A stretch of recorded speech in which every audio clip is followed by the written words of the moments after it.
Turn your notebook in last Friday. I would appreciate it if you would leave it with me today, except for Hayden, who needs one. And basically all I do is just look and make sure that you've done it. I assume since we swapped answers in here that you have all the correct answers, right? I don't think everyone was here for one or two. Well, it's on videos. So Yeah, there's videos. Yeah, it's very interesting videos. A rather embarrassing video. Might have been. Talking about SOPA and talking about how Alright, bitter now, you are. On 32, And my foot. for the next, actually I should say, did I say 32? 31 is actually the page that we should start on. This is very simple, and I am almost embarrassed to even go through this with you because all of you know all of this very well. But what they did first is like they do in this book a lot, they first present you with rhythm and some basic information about rhythm, and now they're breaking it down.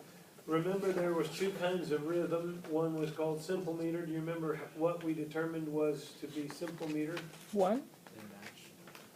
The pulse and the beat match.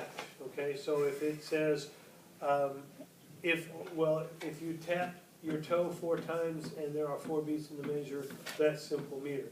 And the other was compound, where you wouldn't tap your toe as often as the time signature would suggest. You would group certain beats into a pulse that would make it compound. So we are right now just going to study an awful lot of simple meter. And as I said before, I'm embarrassed that we have to go through that because you all know it so well. Dotted notes. I think I talked to you about dotted notes before, and it's one of the first times that music teachers lie to kids. And one of the reasons we lie to kids is because we have no scruples or values. But other than that, the first time we might say the dot has no value of its own, it is half of whatever it's on. But after about the 3rd week of saying duh, you just say the half note's worth 2, the dot's worth 1. Get it in your head. It's 3 beats, you know. And it's because we have no patience and we all drink a lot. So, but keep in mind that the dot has no value of its own. Something that might be just a whole bunch of fun for you. Yeah, right, like this would be fun. I don't know why I said that. But let's say we're in 4/4. You may actually give me real values if you like. The half note's worth 2, and how much is this dot in this case? 1. All right, now if I put a second dot on that, this is still worth 2, this is still worth 1. What is this worth? 1/2. 1/2, or an 1/8 note, right? So there's a half note plus a quarter note plus an 1/8 note. All right, and if we were in 4/4, is there any number of dots? This is one of those math questions. It doesn't really. It's more math than music. Is there any number of dots I could put on there to fill up the measure? No. Mathematically, it actually couldn't happen, could it? Because when we started out this way, there's 3 beats here. There was a quarter rest left, but the biggest thing I could put on there was an 1/8 note, right, which would only cut that in half. That meant that instead of a quarter rest, you'd have an 1/8 rest, but the largest note now I could put on there would be a 16th note, and in other words, it would just, you know, it could go forever without actually catching up to a 4th beat. Everybody knows everything about dots now, right? Now, the dots sometimes cause us some danger.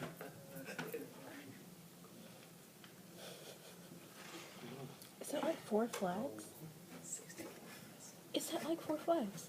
You need to understand that dots sometimes cover up beats, and they create a reading problem that we don't always want to create. In other words, there are times when it makes a lot more sense, or it is a lot easier to read if you tie a half to a quarter rather than to do this, depending on who you're writing for, obviously, okay? What we want to do eventually when we start writing music is we want to be able to point to something on the board and say, this is such and such a beat. If you use too many dots, oftentimes you are actually having to point at the dot instead of some spot in the music. We'll get to that a little later, but let's look on down the rest of the page. There, I doubt is anything you don't understand below that, so let's turn the page. We are now on page 32, time signatures.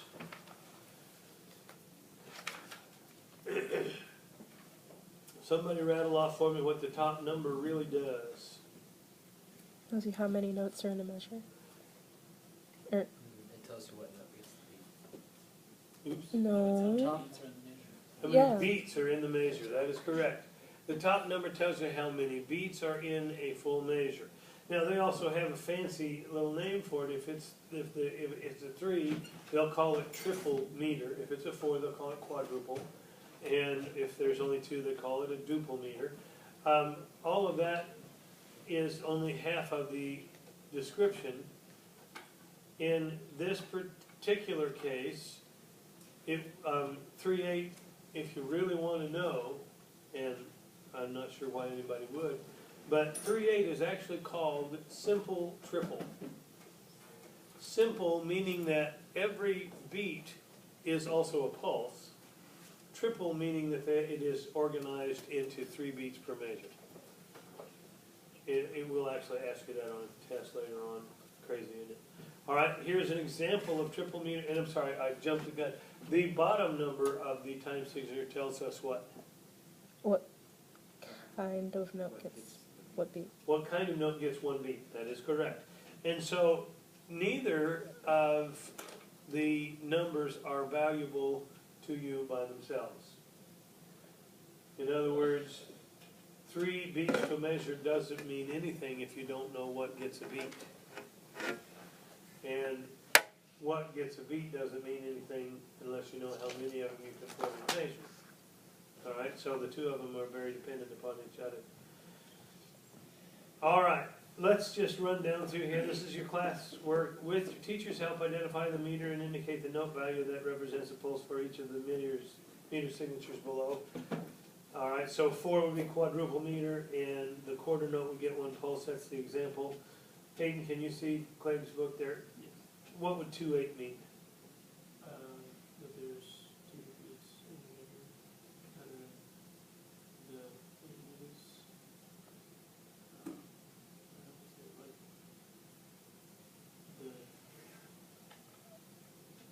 The 8th note gets 1 beat, right? All right, the 8th note gets 1 beat, all right? And so what silly name would you make up for that?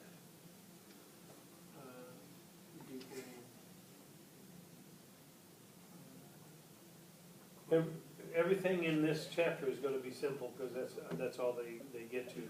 So it's gonna be simple duple, right? okay. Simple duple. How's the snake eye? It's still a little cloudy. We think there might be another, like, layer of skin over it. Could be. It can get more than 1 layer on it. Has he shed yet, or not? All right. He may shed it off, but if he doesn't, has he still not eaten yet? We tried feeding him again today, but he wouldn't do it. May have to go down there and slap him, tell him to eat. I forgot you were the snake man. I'll come down tomorrow, see if I can peel another one off. Okay. I hate to tell you this, but I have before pulled an eyeball out. Really? Yeah, so it wasn't on a snake, it was on a gecko.